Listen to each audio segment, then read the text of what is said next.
compartir un poco acerca de una parte del último capítulo de mi tesis que voy a tratar ahora. Entonces, muchas gracias por haber venido a todos. Primero, quisiera explicar que este es un tema que todavía está en proceso, así que no está completamente terminado. Apreciaría mucho si tienen algún comentario, alguna idea, alguna sugerencia, etcétera, ¿no? Que podemos discutir al final, y si tienen preguntas igual también podemos plantearlas al final. Bien, exactamente qué voy a presentar. Este tema es parte del último capítulo de mi tesis, que se titula Activismo corporal de Nahuelini Nidia Díaz, el cuerpo femenino como instrumento de cambio social en dos contextos históricos en Latinoamérica.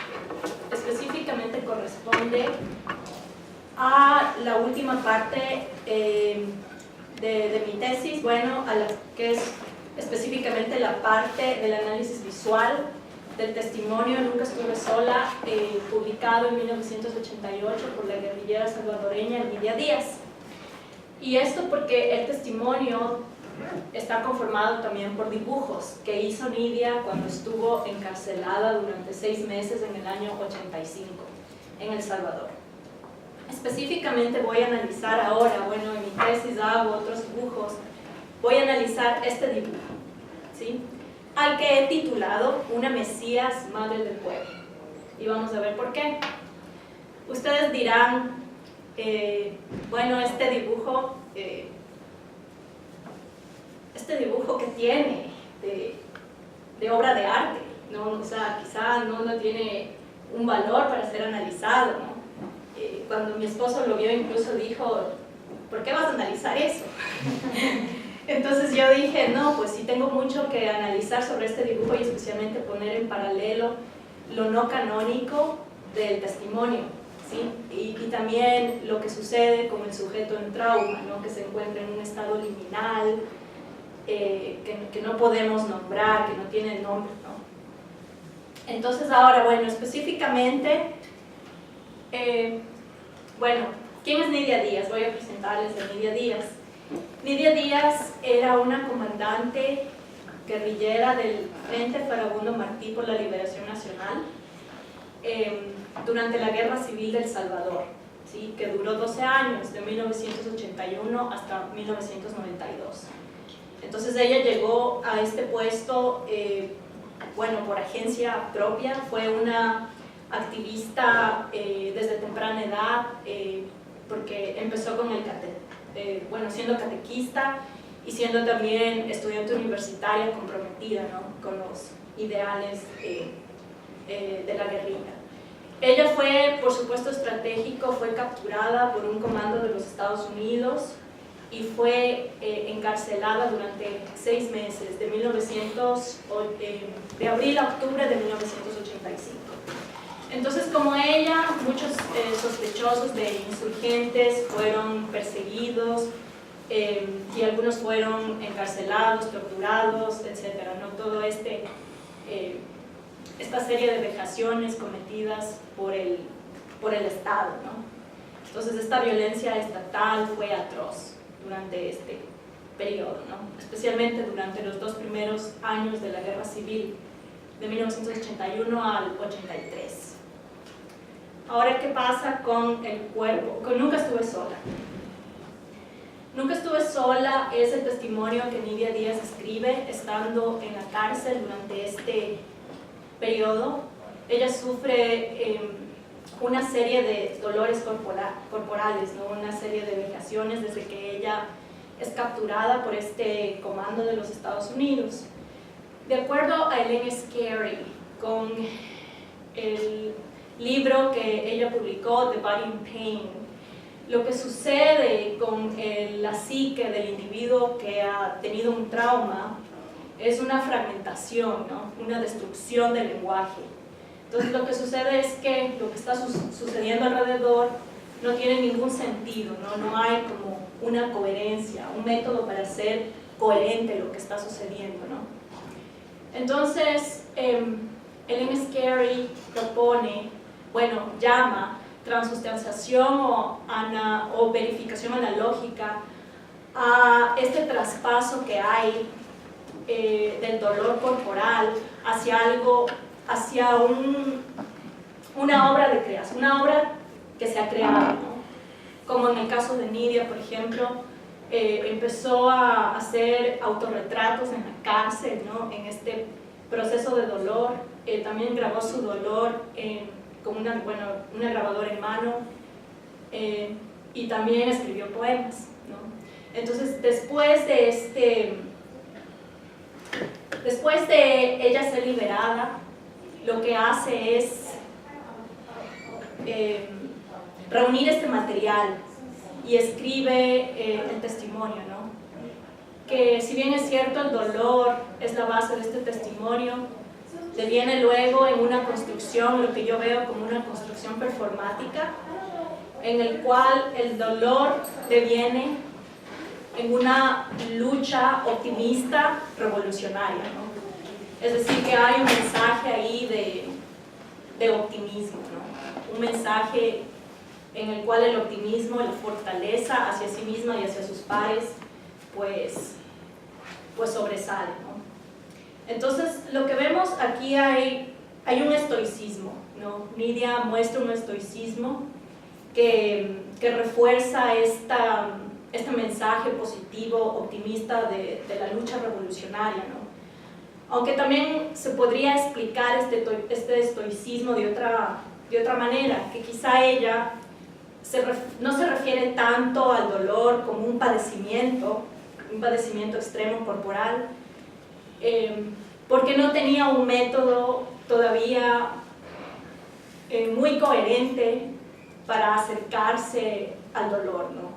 Entonces, quizá el lenguaje, quizá todavía no lo podía ver de forma tan íntima, ¿no? o tan cercana.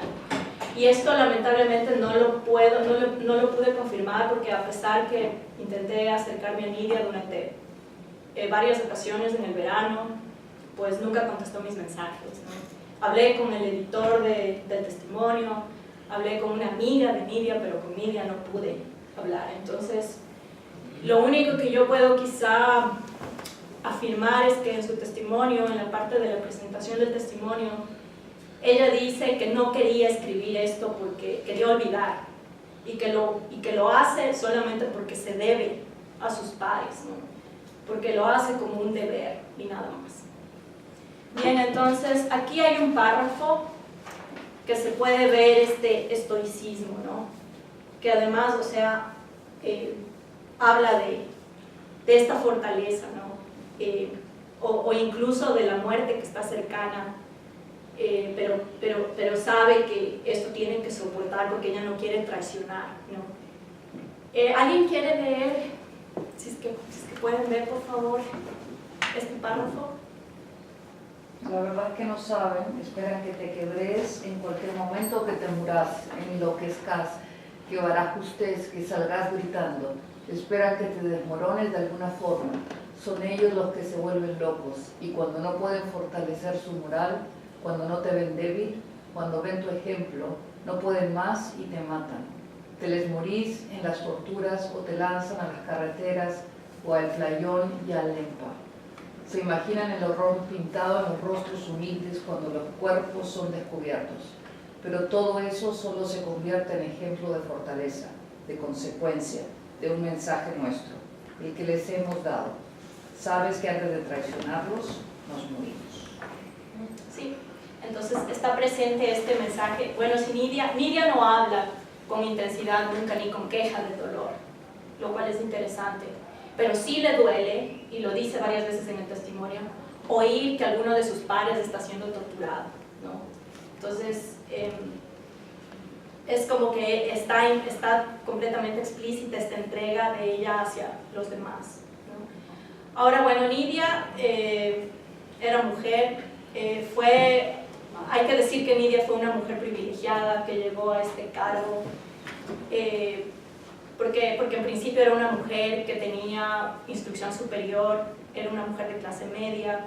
En relación a las demás guerrilleras, pues, a pesar de que Nidia era subalterna como mujer, pues, en comparación a las demás, era una mujer que tenía este privilegio, ¿no? Entonces, dentro del FMLN las mujeres conformaban el 40% del frente, ¿no? De Farabundo Martí, que les dije, conforman el 40% del total de combatientes, lo cual es un número relativamente alto, ¿no? Había diversas causas de las mujeres para entrar, no todas fueron como Nidia, que entraron al frente por agencia propia o por decisión propia, sino que muchas de ellas lo hicieron por protegerse de la violencia doméstica que había dentro de sus familias y de la violencia estatal. Entonces lo que buscaban era entrar al frente como un refugio, ¿no? Y lo veían a la guerrilla como un refugio. También, bueno, las tareas que les recomendaron fueron radiooperadoras, médicas, cocineras, trabajadoras de expansión, es decir, bueno, comunicación con otros grupos, con civiles, mensajeras, etc.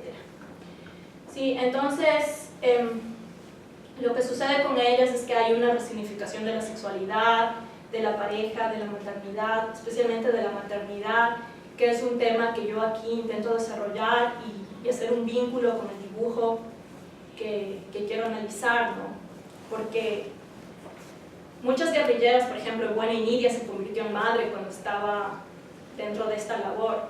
Entonces muchas mujeres antes de entrar al frente tenían ya hijos en sus casas y tuvieron que dejarlos con sus abuelas o con otras familias. Otras guerrilleras se embarazaron estando dentro del frente y constituían madres completamente abandonadas, ¿no? Que por el hecho de haberse embarazado pues eran vistos como cuerpos desviados que de alguna forma traicionaron a la revolución, ¿no? Entonces estos valores femeninos eran de alguna forma negados, ¿no? Ocultados. Entonces, bueno, y tampoco era un sitio pues que se ve que era completo. Bueno, era un sitio donde había violencia de género y acoso sexual, el patrón androcéntrico de afuera pues se repetía, se reproducía dentro de este grupo, ¿no?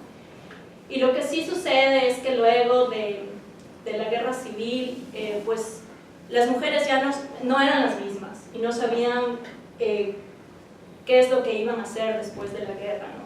Tampoco fueron contempladas en los acuerdos de paz, no habría como planes de reinserción de la mujer en la sociedad, ni de reunificación de las mujeres con sus hijos, porque varias de ellas estaban separadas, ¿no? De sus hijos.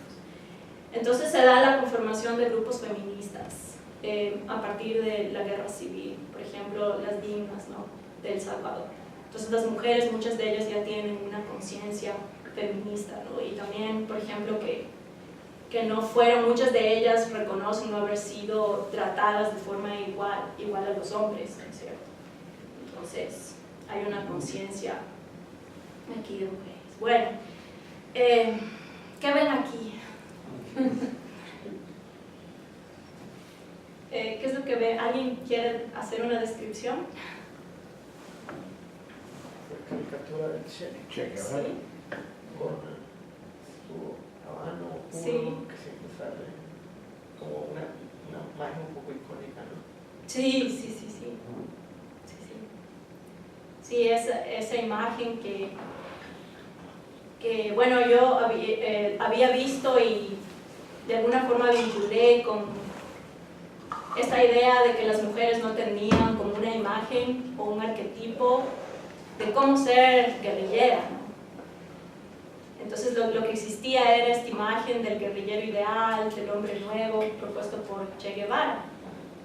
Entonces, para mí es la figura romantizada del héroe patriarcal que propone el Che en Guerra de Guerrillas en el año 1965, ¿no? Entonces lo que vemos, lo que él plantea es un performance viril corporal, ¿no? Aquí tengo un pasaje que alguien, no sé si me quiere ayudar a leer, por favor. ¿Sí? El guerrillero está dispuesto a dar su vida, no por un ideal, sino por hacer realidad ese ideal. Debe evitar que lo destruyan y luego debilitar al enemigo, hostigándolo. ¿Continúo? ¿Sí? El guerrillero es un hombre que hace suya la ansia de liberación del pueblo. Debe tener una firme conducta moral, ser austero y una asceta. Debe ser callado, audaz, sufrido de privaciones, sobrevivir a condiciones adversas como el frío, pasando hambre o sed y tener entre 25 y 35 años. Más o menos. Sí. El Che sugiere sobre lo que debe portar: mochila, hamaca, la frazada, brújula, jabón, cepillo y pasta, un libro como biografías de héroes del pasado, una libreta y lápiz, cordel, soga, hilo, aguja y botones. Y hasta le recomienda formar con pipa, compañera de sus momentos centrados. Los jefes deben constantemente ofrecer el ejemplo de una vida cristalina y sacrificada. El ascenso del soldado debe estar basado en la valentía, capacidad y espíritu de sacrificio. Los guerrilleros deben llevar presente el arquetipo del hombre nuevo y aspirar a ser como él. Las mujeres, ideales para mensajeras, enfermeras, cocineras, deben portar el arma de algún guerrillero solamente si está falto de sus brazos. Sí. Entonces, como ven acá, las mujeres solamente tienen, bueno, en este libro de 100 y pico de páginas, las mujeres están relegadas a solamente 2 páginas. En estas 2 páginas lo que dice de las mujeres es que reconoce que son resistentes, aunque no menos fuertes que los hombres, ¿no? Y que principalmente el amor que ellas pueden dar es porque biológicamente pueden ser madres, entonces pueden entregarse a los demás de esta manera, ¿no? Y esto lo refuerza, sí, por favor, cuando habla del hombre nuevo, que es en este ensayo que escribe en 1965 también, ¿no? Que es el hombre del siglo XXI que se construye dentro del régimen comunista, ¿no? Es un hombre completo que se encarga de dirigir y producir sobre la base de la idea de educación. Por eso su tarea es educar al pueblo, ¿no? El arte y la cultura son las armas, son sus armas de denuncia, ¿no? Entonces lo importante para mí aquí es que hay un vínculo del hombre nuevo con el amor universal, ¿no? Él vincula precisamente este amor como la base del sacrificio para la entrega a los demás y para la lucha revolucionaria por los demás, ¿no? Y cito textualmente lo que dice, ¿no? Se guía por el amor que une espíritu apasionado y mente fría para poder tomar decisiones dolorosas sin que se contraiga un músculo. Nuestros revolucionarios de vanguardia tienen que idealizar ese amor a los pueblos, a las causas más sagradas y hacerlo único, indivisible. Entonces, lo único que dice de las mujeres no habla nunca de una mujer nueva, ni habla precisamente, ¿no? específicamente de las mujeres, ¿no? Sino que la mujer también debe ser parte de este sacrificio, porque al irse su esposo, ¿no?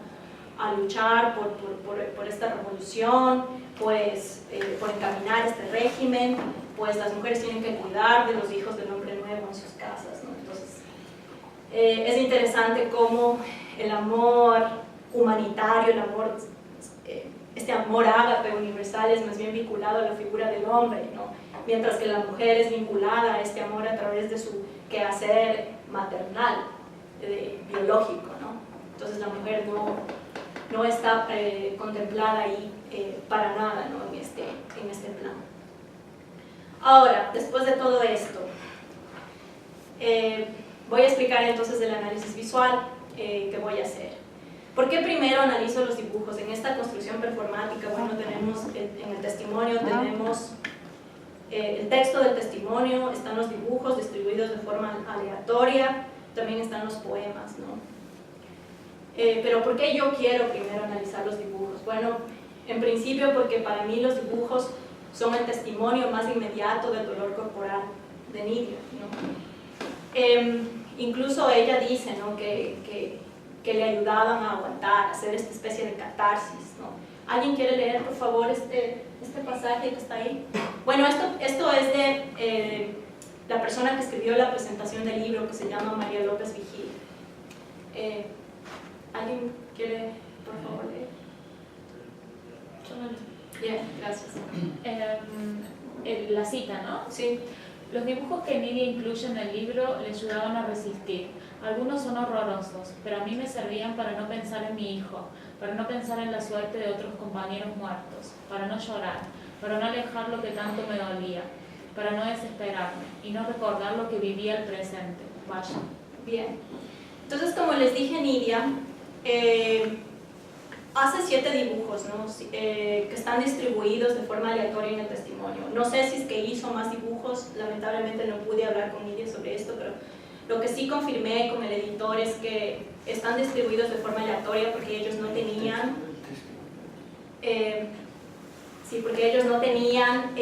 comunicación, y este testimonio fue publicado todavía bajo el régimen de Napoleón Duarte, ¿no? y la comunicación entre ellos era completamente clandestina, así que se comunicaron una sola vez y ellos decidieron ubicar los dibujos de manera aleatoria. Entonces los dibujos no constituyen una ilustración del testimonio, ¿sí? Bueno, Nidia, ¿qué es lo que pasa con el cuerpo de Nidia? Desde que es capturada, Nidia tiene dolor corporal, ¿no? En su captura a ella le disparan en la mano, su mano queda paralizada, está quemada, también el fusil le cae en un pie, entonces el pie está roto, tiene una serie de heridas en el pecho, ¿no? Entonces en el momento en que es capturada y llevada a la prisión de la Policía Nacional, pues no le curan, ¿no? A pesar de que varios médicos recomendaron que ella tenía que ser atendida en ese momento. Y entonces le someten a una serie de interrogaciones durante 15 días. En estas interrogaciones está ventada, no le permiten dormir durante estos 15 días y también su alimentación es deficiente, ¿sí? Entonces, estos dibujos hace en ese momento, ¿no? Nidia empieza a hacer los dibujos en ese instante, con los cuales hace una insistencia en su lucha, resiste este dolor y también hace esta catarsis, ¿no? Que es el inicio de esta curación ante lo que estaba pasando y que no podía poner en ese momento en palabras, ¿no? Bien, también para hacer el análisis de estos dibujos pensé un poco en quizá otras autoras, en quizá otras mujeres que hayan tenido un testimonio parecido, pero bueno, la naturaleza y la construcción de este testimonio es única, ¿no? No sé de otro testimonio que pueda ser similar a este, ¿no? Que tenga este aspecto visual, pero sí que hay otras mujeres que a través del cómic, por ejemplo, hacen este tipo de catarsis ante el dolor y el trauma que están sufriendo. Por ejemplo, Marjane Satrapi en Persepolis, ¿no? No sé si es que ustedes han visto la película o han leído los cómics, ¿no? Entonces, lo que ella hace es, pues, a pesar de que no es protagonista directa de la violencia en su cuerpo, lo que ella sí vive es, pues, la violencia cometida en su familia, gente muerta, las ciudades destrozadas, etc., ¿no? Y todo eso ella hace. Todo eso cuenta, ¿no? en su testimonio. Entonces lo que Marjane Satrapi, por ejemplo, dice es que dibujar es el primer lenguaje de los seres humanos y es el lenguaje más universal. Entonces aquí hay un aspecto que identificatorio, ¿no? del autor, bueno, del lector que es con el autor, ¿no? de este testimonio. Bien, también hablé en marzo de este año con el profesor Beverly, que está aquí, acerca de los dibujos, ¿no? Le pregunté un poco acerca de los dibujos en un testimonio, ¿no? Entonces, lo que él me decía es que es interesante porque él pensaba en trazos de lo real, ¿no?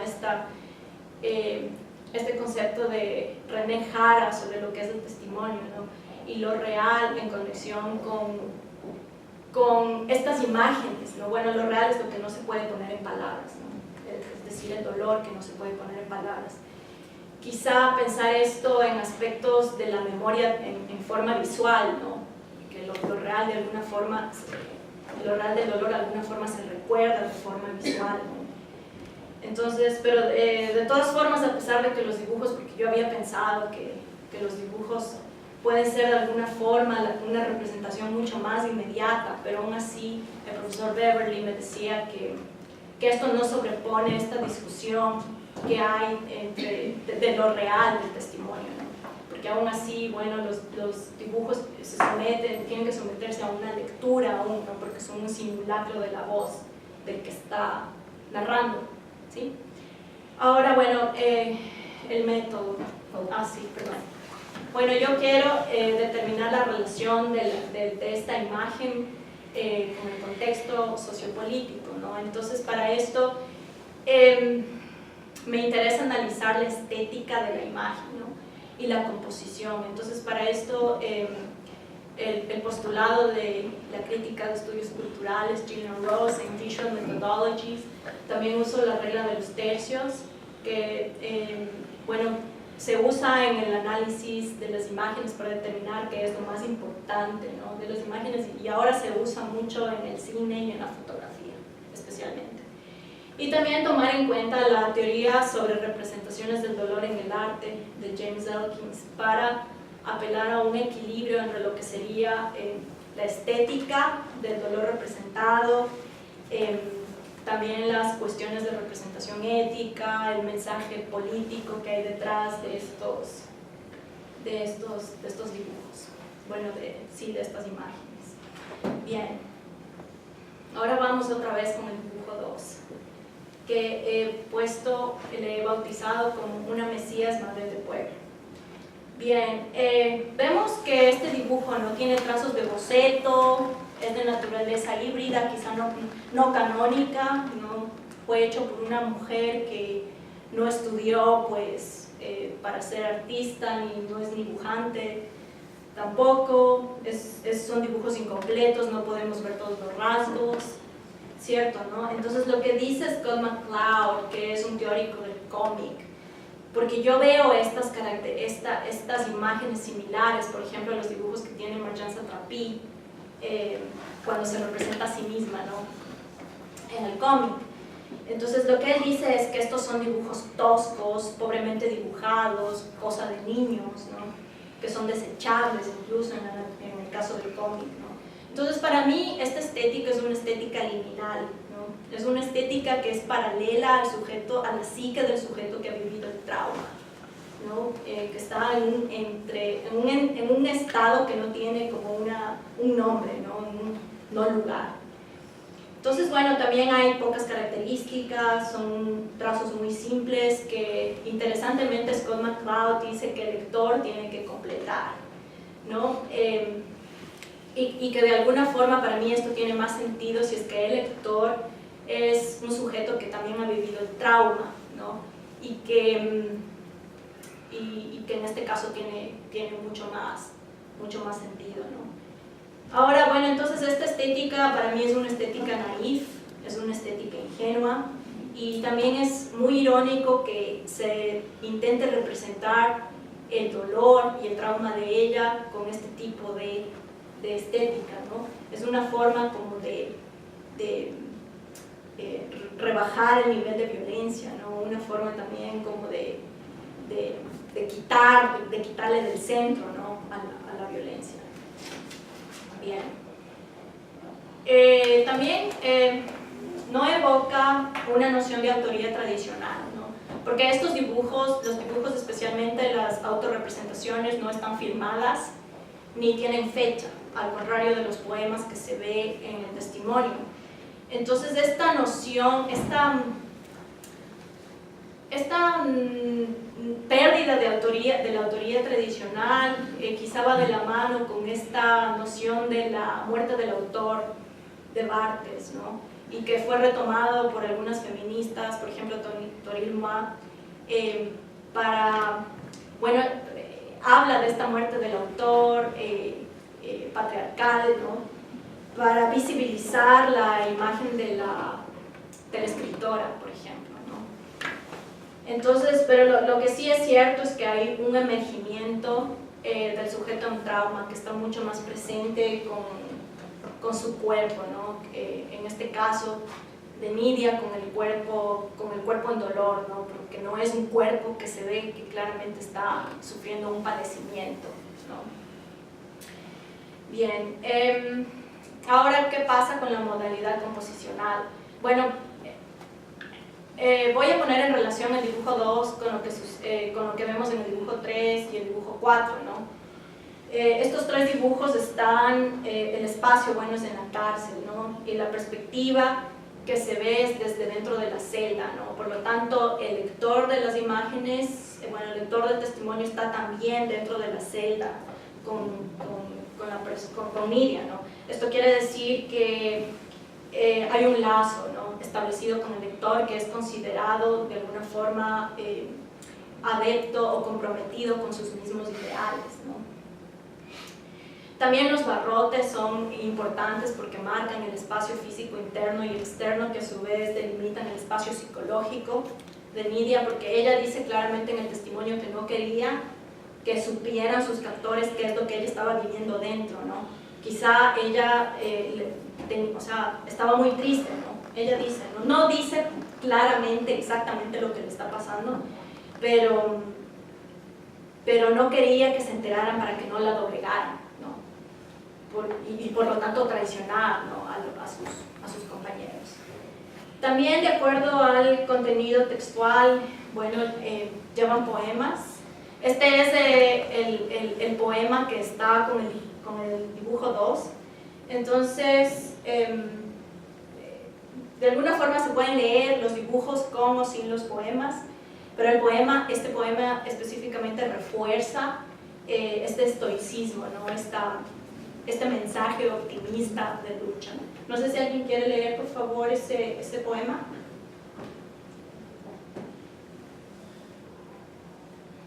Gracias. La vida, la fortaleza y la confianza en el futuro. La fe inquebrantable en lo que se cree y en lo que se conquistará. ¿De dónde viene?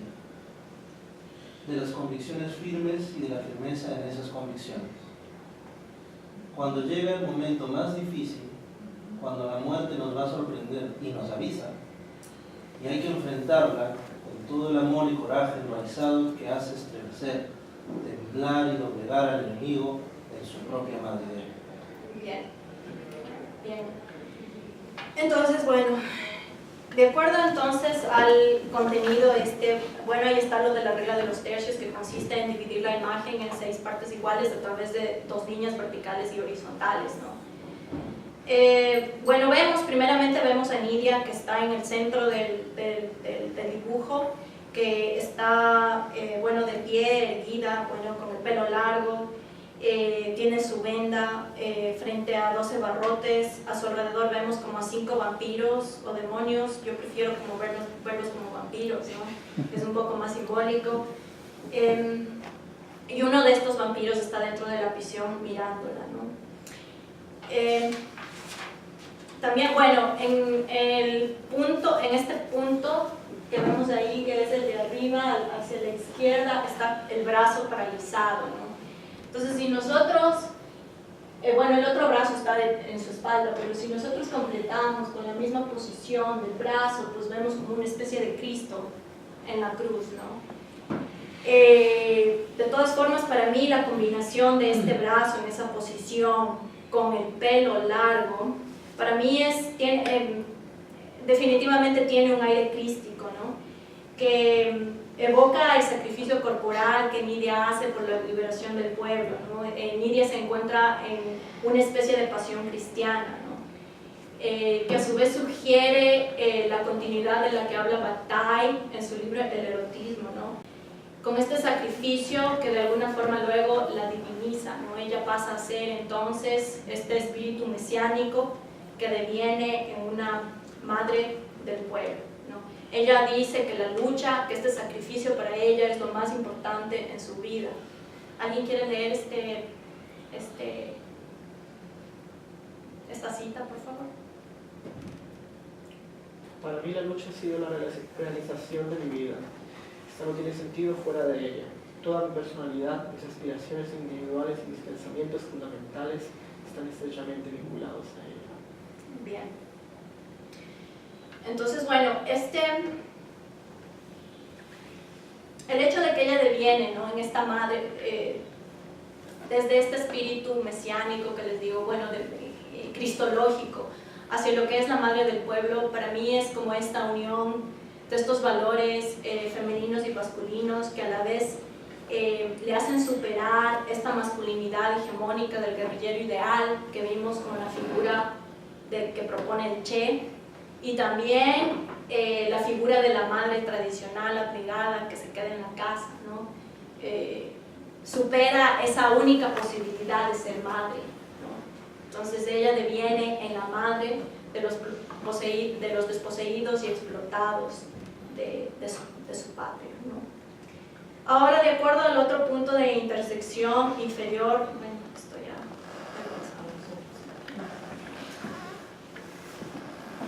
¿Sabes qué? Guardamos, perdón. Ya, bueno, al punto de intersección inferior derecho, bueno, está la figura del vampiro, ¿no?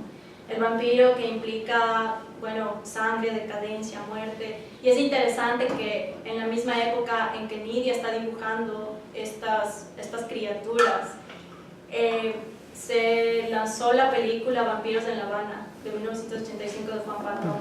No sé si es que Nidia, bueno, no creo que Nidia haya visto la película para ese entonces, pero lo que implica esta alegoría del vampiro, ¿no? En relación al capitalismo, ¿no? Y por eso he recordado, ¿no? Lo que se ve ahí en este dibujo. Y lo mismo con la venda, ¿no? Que la venda es la alegoría es un símbolo de la tortura, ¿no? Entonces, como vemos, sí, aquí Nidia vio varias veces a sus pares pasando al frente de su celda, o ella a veces pasaba al frente de la celda de ellos y ellos estaban con la venda, ¿no? Siendo sometidos a interrogaciones. Entonces, es interesante que este poema, este dibujo esté junto al poema que se titula Jugando a la gallina ciega, porque el título de Jugando a la gallina ciega de alguna forma caricaturiza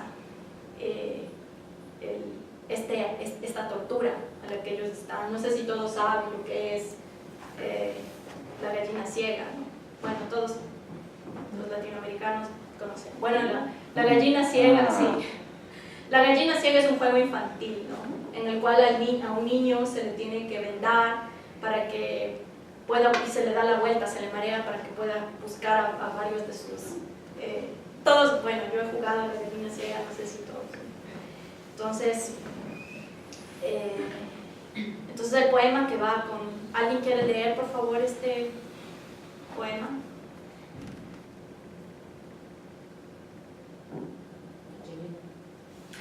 Ya estoy harta. Siento su dolor hasta tomarme esos días para ver lo suficiente dolor que es el suyo. Tras esas ventas puedo ver sus ojos llorosos. Sus rostros tienen la huella de la tristeza y el signo de la dignidad. Bien, entonces una vez más, ¿no? Ahí está este mensaje siempre de estoicismo, ¿no? O sea, está el dolor, pero siempre al final está pues este espíritu de lucha que no va a permitir desfallecer, ¿no? Entonces, esta violencia que no está explícita, que está hecha con estos trazos infantiles, también deviene, ¿no? En este estoicismo que hablé, que está evidente en la construcción performática del testimonio en su totalidad, ¿no? Para mí estos dibujos entonces son un acto de resistencia feminista. Desde su sujeto mujer, Nidia pues de alguna forma rechaza esta belleza canónica al hacer los dibujos de esta manera, ¿no? Pero también la belleza de la mujer, ¿no? Es un cuerpo femenino que está ahí, que no tiene, bueno, nada de erótico. Es un cuerpo que además soporta dolor, ¿no? Entonces, esta madre del pueblo para mí encamina a una revolución que también puede ser femenina, ¿no? Y ella dice que a partir de la revolución, pues, que la cárcel produce en ella también una revolución, ¿no? Y que la lucha para ella es la realización de su vida. O sea, ya fuera de la lucha, su vida no tiene ningún sentido, ¿no? Y lo dice aquí. Entonces, para mí, Nidia funda esta nueva forma de ser mujer, ¿no? Esta alternativa que realmente representa, ¿no? El arquetipo de la mujer guerrillera, ¿sí? Y de esta forma se legitiman los roles femeninos, lo femenino en el frente, especialmente el aspecto de la maternidad, que es algo que me parece importante seguir profundizando, ¿no? Y seguir relacionándolo con el testimonio y luego ya con otros testimonios y con lo que está con la situación de la mujer ya luego de la guerra civil, etcétera, ¿no? Entonces, sí me parece como injusto que desde la perspectiva androcéntrica, por ejemplo, se vean a los cuerpos a los cuerpos de las guerrilleras como masculinizados, sino al contrario, creo que estos cuerpos pues evidenciaban de una forma mucho más intensa su lado femenino, ¿no? Y el cual debe ser estudiado y reconocido, ¿no? De otra forma. Entonces es eso precisamente. Sí. Aquí hay otros dibujos que no he discutido hoy y que hablo en el comandante Filomena. Es otra comandante que fue asesinada del frente también, y tiene 2 paisajes que hizo, ¿no? Ahí en prisión. Y eso.